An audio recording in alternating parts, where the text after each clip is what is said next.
에스겔 22장 1절에서 16절까지의 말씀을 봉독하겠습니다. 또 여호와의 말씀이 내게 임하여 이르시되, 인자야, 내가 심판하려느냐? 이 피 흘린 성읍을 심판하려느냐? 그리하려거든 자기의 모든 가증한 일을 그들이 알게 하라. 너는 말하라. 주 여호와께서 이같이 말씀하셨느니라. 자기 가운데에 피를 흘려 벌 받을 때가 이르게 하며 우상을 만들어 스스로 더럽히는 성아, 내가 흘린 피로 말미암아 죄가 있고 내가 만든 우상으로 말미암아 스스로 더럽혔으니 내 날이 가까웠고 내 연한이 찼도다. 그러므로 내가 너로 이방의 능욕을 받으며 만국의 조롱거리가 되게 하였노라. 너 이름이 더럽고 어지러움이 많은 자여, 가까운 자나 먼 자나 다 너를 조롱하리라. 이스라엘 모든 고관은 각기 권세대로 피를 흘리려고 내 가운데에 있었도다. 그들이 내 가운데에서 부모를 업신여겼으며 내 가운데에서 나그네를 학대하였으며 내 가운데에서 고아와 과부를 해하였도다. 너는 나의 성물들을 업신여겼으며 나의 안식일을 더럽혔으며 내 가운데에 피를 흘리려고 이간을 붙이는 자도 있었으며 내 가운데에 산 위에서 재물을 먹는 자도 있었으며 내 가운데에 음행하는 자도 있었으며 내 가운데에 자기 아버지의 하체를 드러내는 자도 있었으며 내 가운데에 월경하는 부정한 여인과 관계하는 자도 있었으며 어떤 사람은 그 이웃의 아내와 가증한 일을 행하였으며 어떤 사람은 그의 며느리를 더럽혀 음행하였으며 내 가운데에 어떤 사람은 그 자매 곧 아버지의 딸과 관계하였으며 내 가운데에 피를 흘리려고 뇌물을 받은 자도 있었으며 내가 변돈과 이자를 받았으며 이익을 탐하여 이웃을 속여 빼앗았으며 나를 잊어버렸도다. 주 여호와의 말씀이니라. 내가 불의를 행하여 이익을 얻은 일과 내 가운데에 피 흘린 일로 말미암아 내가 손뼉을 쳤나니 내가 내게 보응하는 날에 내 마음이 견디겠느냐? 내 손이 힘이 있겠느냐? 나 여호와가 말하였으니 내가 이루리라. 내가 너를 문 나라 가운데에 흩으며 각 나라에 해치고 너의 더러운 것을 내 가운데에서 멸하리라. 내가 자신 때문에 나라들의 목전에서 수치를 당하리니 내가 여호와인 줄 알리라 하셨다 하라. 아멘. 이 말씀은 살아계신 하나님의 말씀입니다. 하나님께 감사드립니다. 아멘. 오늘 본문은 남유다의 패역함과 또 이에 대한 심판을 예언하는데, 심판의 원인을 자세하게 지적하면서 이 심판이 피할 수 없다, 불가피하다라는 것을 강조하고 있습니다. 유다가 하나님의 백성임에도 불구하고 타락하고 범죄하였으며 예루살렘이 하나님의 임재를 상징하는 그 성전이 있는 거룩한 도성임에도 불구하고 하나님을 배반하고 우상을 만들어 섬겼으므로 멸망할 수밖에 없는 까닭이 이것이다 라고 기록되어 있는 거죠. 특히 오늘 본문은 예루살렘의 그 초점이 맞추어진 심판에 대해서 얘기하고 있습니다. 그러니까 이 본문에 대해서 우리가 쉽게 할 수 있는 부분이 무엇이냐라고 본다면, 이게 지금 남 탓할 게가 아니라 너의 실수와 너의 잘못으로 인해서 지금 심판이 임한다, 이 얘기를 하고 있는 거죠. 예루살렘이라고 하는 곳은 하나님이 임재하는 성전이 있고 또 이스라엘의 중심이지 않습니까? 그런데 그곳에서 하나님을 예배하던 곳이 우상을 섬기는 곳이 되었고, 하나님을 섬기던 것으로 우상을 섬기는 일을 하게 되어서 하나님의 심판이 임하게 되는 겁니다. 오늘날 교회의 모습이 세상에서 욕을 먹는 이유도 이때와 좀 다르지 않다라고 생각이 됩니다. 이곳만은 거룩한 곳일 거라고 생각했는데 그곳에서 믿음과 생각을 저버리고 우상을 섬기는 일들이 일어나는 거죠. 하나님을 섬기는 것처럼 하지만 그 중심에 하나님이 계시지 않고 행위만 남았거나 내가 주인이 되는 모습들이 보여지는 겁니다. 4절 후반절에 보니까 내가 너로 이방의 능력을 받으며 만국의 조롱거리가 되게 하였노라 라며 말씀이 세상이 보고 있는 교회의 모습과 닮아 있음을 우리에게 알려주고 있습니다. 지금 기독교가 좋은 모습으로 보여지지 않잖아요, 그죠? 그런 모습들이 좀 닮아 있는 거예요. 우리는 어떻게 살았습니까? 열심히 예배하고 열심히 전도하고 열심히 선교하고 이웃사랑을 실천하며 살았습니다. 그런데 평가가 온전하지 못한 거죠. 왜 그럴까요? 우리가 왜 그럴까요? 하고 질문할 게 아니라 오늘 이 예루살렘을 보면서 우리의 모습이 이렇구나라는 걸 좀 알아야 되는 거죠. 내가 교회에 있다고 또 하나님을 믿는다고 말은 하고 또 마음으로는 하나님이 최고라고 여기고 있다라고 우리가 하지만 내 삶이 하나님 중심이 되지 않고 나의 태도와 방법이 하나님과 다르게 살고 있다면 오늘 우리의 모습을 돌아봐야 된다라는 거예요. 그러므로 오늘 우리가 말씀을 묵상하며 기도할 때 하나님과 가까이 있다고 생각하고 하나님을 내가 사랑한다, 하나님이 최고다라고 생각하는 것이 나의 형편과 처지를 생각하면 그게 더 크게 느껴지고 더 가깝게 느껴지는 마음이 있다라고 생각되면 오늘 우리의 모든 선택과 방법이 하나님이 되게 해주십시오. 그렇게 기도할 수 있기를 간절히 바랍니다. 예루살렘이 지금 그렇게 타락해 가고 있는 모습을 우리가 볼 수 있는 거죠. 사람은 궁지에 몰리면 자신을 변호합니다. 우리는 세상의 일들을 보면 분명히 사건이 있다라고 하면 가해자가 있고 피해자가 있습니다. 그죠? 그런데 실질적으로 문제들을 들여다보자 하자면 가해자가 없어요. 다 피해자예요. 나도 피해자고 너도 피해자고 모두 다 피해자가 되는 거죠. 왜 그렇게 됩니까?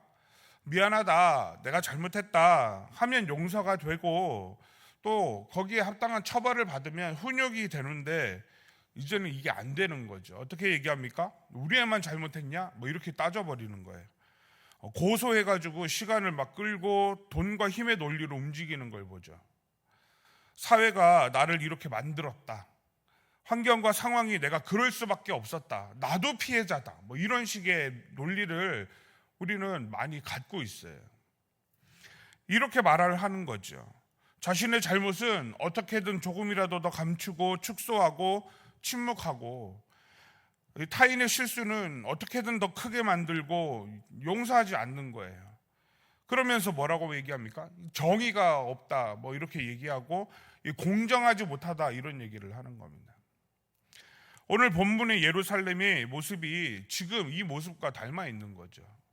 그래서 하나님께서 예루살렘의 죄에 대해서 오늘 조목조목 말하고 있는 거예요. 그 예루살렘을 감당하고 있고 그것을 이루고 있는 그 고관들에 대해서 그들의 죄에 대해서 낱낱이 얘기하고 있는 겁니다. 아예 내가 무슨 죄를 지었습니까? 나는 하나님을 열심히 예배한 죄밖에 없습니다. 이런 말 못하도록 조목조목 얘기하는 겁니다. 부모를 업신여기고 나그네를 학대하였으며 고아와 과부를 해하였습니다. 성물을 업신여겼고 안식일을 더럽혔으며 피를 흘리고 이간을 붙이고 재물을 먹으며 음행했습니다. 자기 아버지 하체를 드러내고 자기 아버지 하체를 드러내는 거는 뭐냐면 이 당시에는 그 일부 일처제가 아니잖아요. 다처제잖아요. 그러니까 아버지의 첩들과 관계를 갖는 것을 얘기하는 거예요. 월경하는 부정한 여인과 관계하고 이웃의 아내와 가증한 일을 행하며 그의 며느리를 더럽혀 음행하였고 자매와 관계했으며 뇌물을 받고 고리대금을 했고 이자를 받았으며 이익을 탐하여 이웃을 속였다 이렇게 말을 하는 거죠. 이게 지금 어디에서 일어나고 있는 일입니까? 예루살렘에서 일어나는 일이에요. 세상에서 이렇게 해도 이거 참 악하다라고 할 판인데 예루살렘 하나님이 계신 곳이라고 말하면서 그 안에서 이런 일들이 똑같이 일어나고 있는 겁니다. 악한 일은 다 하고 있는 거예요. 그런데 이것 중에서 제일 악한 일이 뭐냐면 이 마지막에 뭐라고 기록되어 있습니까? 마침내 하나님을 잊어버렸다라는 거예요. 그러니까 하나님 없이 살아도 부족함을 모르고 불편함을 모르는 삶을 살게 된 겁니다. 하나님보다 더 사랑하는 것이 생겼고 그것으로 만족하는 인생이 되어버린 거예요.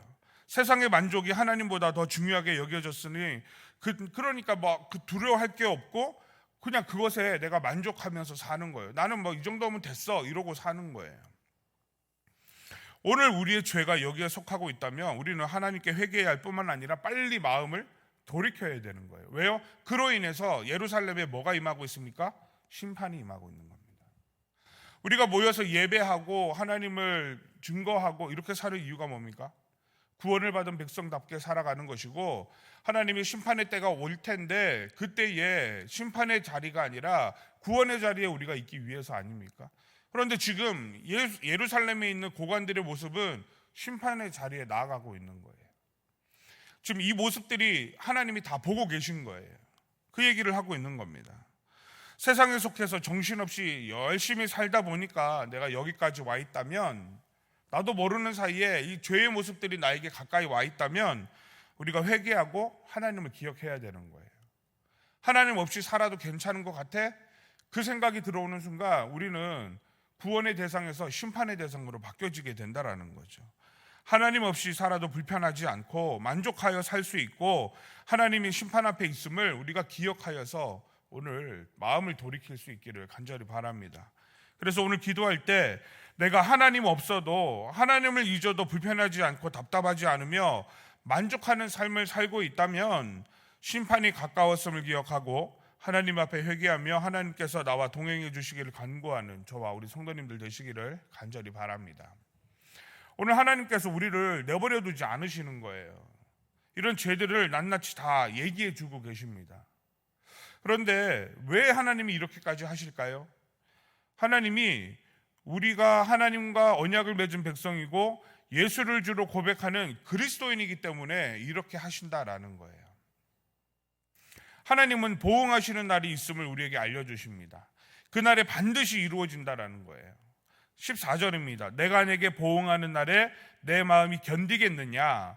내 손에 힘이 있겠느냐? 나 여호와가 말하였으니 내가 이루리라. 아멘. 이렇게 말하고 있는 거죠. 그날에 네가 하나님 없이 살면 그때는 괜찮을 것 같냐? 되묻고 있는 거예요. 나는 내가 약속한 것은 반드시 이룬다. 이거 하나님이 이렇게 말씀하시면 이거를 꺾을 사람이 있습니까? 그리고 뭐 숙제, 인생에 숙제가 있는데 이거 조금 미뤄도 뭐 다음에 하면 되지, 그럴 수 있는데요. 하나님이 하시겠다 그러면 그건 반드시 일어나는 거예요. 하나님 하루만 기회 주십시오.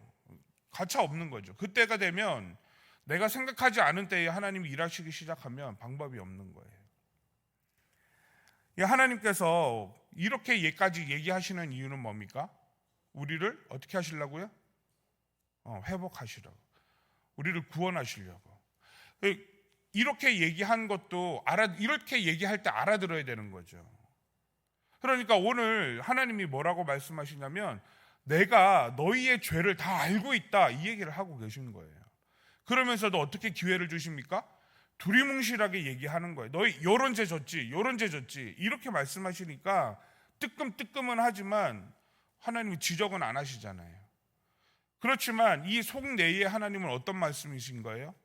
아주 구체적인 상황들을 얘기하시잖아요.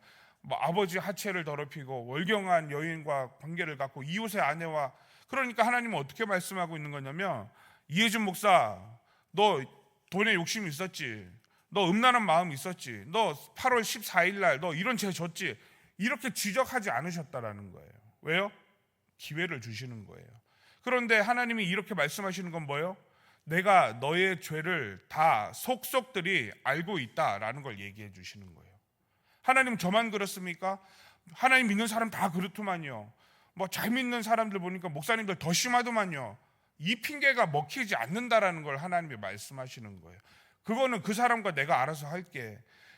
그리스도인으로서 나랑 약속 맺은 너는 어떠니? 이 얘기를 하고 계신 거예요.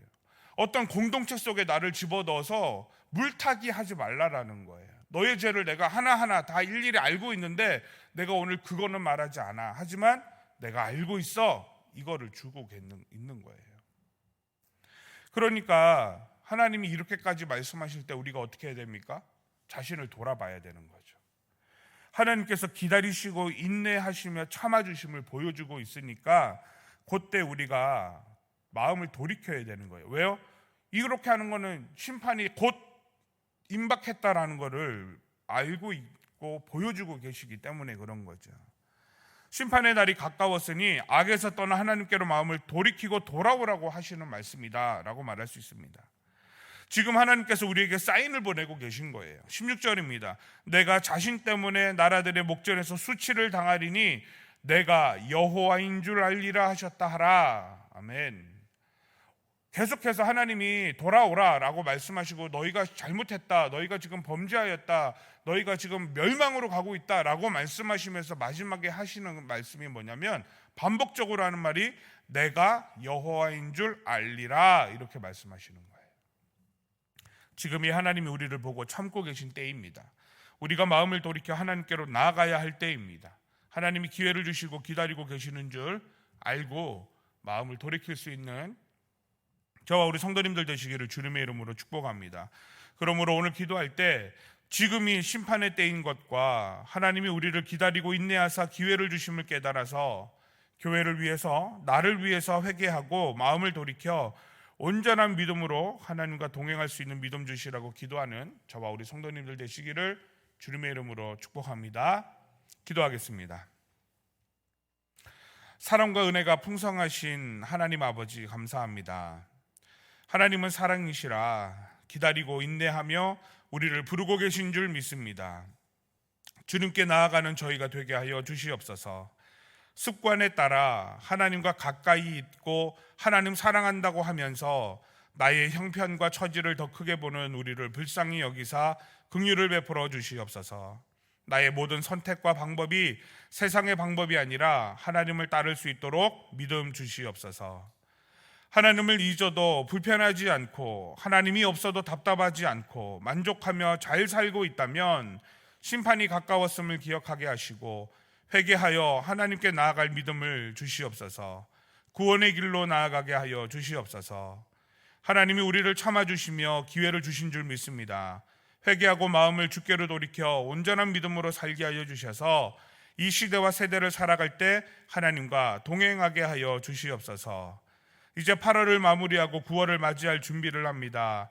교회를 통해 하나님을 경험하고 만날 많은 기회들이 시작될 때 동행하여 주사 은혜를 허락하시고 이를 감당하는 담임 목사님과 부교역자들을 축복하사 잘 감당하게 하여 주시옵소서.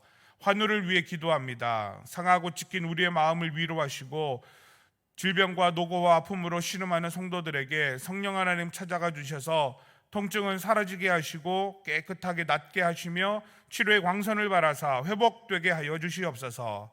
우리의 간구를 주님께 올려드립니다. 가정을 위해, 직장과 일터와 사업체를 위해, 건강을 위해 여러 가지 간구함을 간절히 구하오니 정확하고 구체적인 하나님의 인도하심이 우리를 붙들어 주셔서 응답의 역사가 이 새벽에 있게 하여 주시옵소서. 이 모든 간구를 예수 그리스도 이름으로 기도하옵나이다. 아멘.